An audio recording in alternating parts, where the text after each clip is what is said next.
Magluluto ako ngayon ng pang-almusal. May sobra kagabi na kanin kaya sinangag ko na lang, sayang kasi.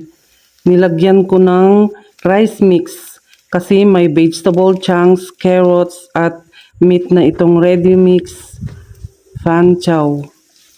Nag-slice din ako ng 3 hotdog at ham. Ihahalo ko dito sa kanin, pang ulam ni Siki. Nagluto din ako ng fried banana at fried eggplant. Masarap kasi ang eggplant lalo pag may sausawan na toyo mansi.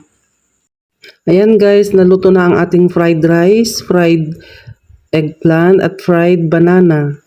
Pang breakfast natin ngayon. Nagluto na rin ako ng beef sticks, pang ulam na namin mamayang lunch. Mostly kasi ready-made na binibili ko. 2 lang naman kami kasi kakain.